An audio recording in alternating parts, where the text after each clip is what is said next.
YCP హయాంలో విధ్వంసం జరిగిందని సీఎం చంద్రబాబు ఆరోపించారు. అటవీ, సహజ వనరులు, భూమి, గనుల వ్యవహారంపైన చంద్రబాబు శ్వేతపత్రం విడుదల చేశారు. 2019-24 మధ్య భారీగా భూ కబ్జాలు జరిగాయని ఆరోపించారు. విశాఖ, ఒంగోలు, తిరుపతి, చిత్తూరులో జరిగిన భూ దోపిడీలు ఉదాహరణ అన్నారు. తప్పు చేసిన వాళ్లు ఎంతటి వారైనా ఉపేక్షించేది లేదన్నారు. మరోవైపు గంజాయి, మద్యం మత్తులో అఘాయిత్యాలకు పాల్పడితే చర్యలు కఠినంగా ఉంటాయని హెచ్చరించారు. దేన్ని వదిలిపెట్టలేదు, పంచభూతాల్ని మింగేసే పరిస్థితికి వచ్చారు. ల్యాండ్స్ విషయంలో చాలా పెద్ద ఎత్తున ఈ ఆధునిక ప్రపంచంలో అభివృద్ధి చెందే క్రమంలో భూములకు విలువ పెరుగుతుంది. అలాంటి భూములన్నీ పెద్ద ఎత్తున లిటిగేషన్ క్రియేట్ చేసి కొట్టేయడం, ఖనిజ సంపదని దోచేయడం, అడవులను కూడా ఇష్టానుసారంగా నిర్వీర్యం చేసే పరిస్థితికి వచ్చారు. ఎక్కడికక్కడ అడవులను కూడా ధ్వంసం చేసే పరిస్థితికి వచ్చారు. అంటే ఎంత అజం ఉండాలి ఒక వ్యక్తికి? 500 కోట్ల రూపాయలు కట్టి ప్యాలెస్ కట్టుకున్న వ్యక్తులు వీళ్ళు మాట్లాడతారు. ఇప్పుడు ఏం చేయాలని అడుగుతున్నారు అందరూ. దీన్ని అరాచకాలకు పరాకాష్ట ఇలాంటి ఆలోచన విధానం. ప్రజలకు సేవకులుగా ఉండాలి తప్ప రాజులు కాదు, రారాజులు కాదు. అవన్నీ అయిపోయినాయి. ఇంకా వీళ్ళలో మార్పు రాలేదు. ఇది ప్రజాధనాన్ని అడ్డంగా దుర్వినియోగం చేయడం.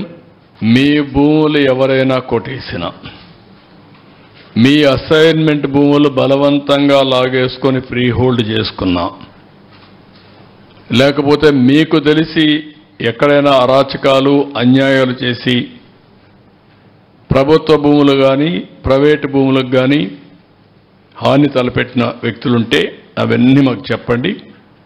మళ్ళీ తిరిగి మీకు ఇప్పించే బాధ్యత మాది.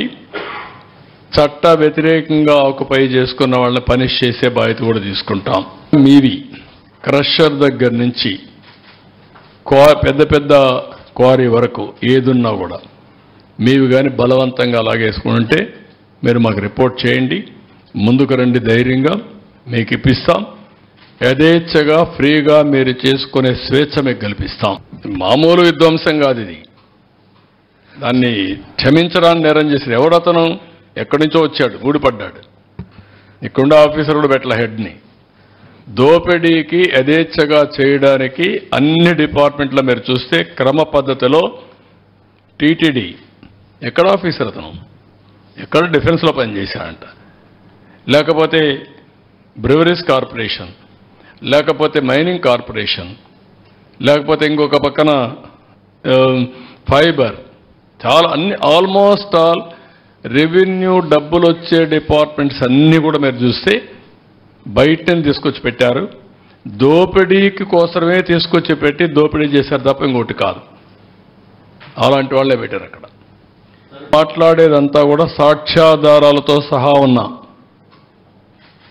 మీరు బెదిరిస్తే భయపడేదానికి సిద్ధంగా లేము, లేకుంటే కన్ఫ్యూజ్ చేయడానికి ప్రయత్నం చేస్తే కన్ఫ్యూజ్ కావడానికి సిద్ధంగా లేము.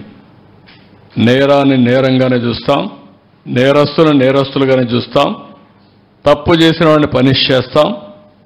అదే సమయంలో రాజకీయ వివక్షత ఉండదు. తప్పు చేసి రాజకీయ ముసుగులో తప్పించుకోవాలంటే కుదరదు. ఆ విషయం గుర్తుపెట్టుకోమని హెచ్చరిస్తున్నా ప్రతి ఒక్కరిని. నేను ఒకటే, రాష్ట్రంలో ఉండే ప్రతి ఒక్కరికి ఒకటే చెప్తున్నా, ఇల్లీగల్ యాక్టివిటీస్ ఎక్కడ జరిగినా వదిలిపెట్టం. I'm very clear. అలవాటైన వాళ్ళు ఎవరైనా ఉంటే అలవాట్లు మానుకోండి. మానుకోకపోతే మాత్రం చాలా ఫర్మ్గా ఉంటాం. రెండోది, గంజాయి మత్తులో లేకుంటే మద్యం మత్తులో ఇష్టానుసారంగా ఆడబిడ్డలపైన అత్యాచారాలు చేయడం, నేరాలు చేయడం, గంజాయి దాగి రోడ్డు మీద పడడం, ఇవి చేస్తే మాత్రం చాలా జాగ్రత్తగా ఉండండి. మళ్ళీ మళ్ళీ వార్నింగ్ ఇస్తున్నా. ఒకసారి చెప్పా, రెండోసారి చెప్పా, మూడోసారి చెప్పా. రేపు ఏం చేయాలనో కఠినంగా వ్యవహరించి చేసి చూపిస్తాం. హెచ్చరిక చేస్తున్నా రాష్ట్రంలో ప్రతి ఒక్కరికి, యాంటీ సోషల్ ఎలిమెంట్స్కి అందరికీ హెచ్చరిక చేస్తున్నాం.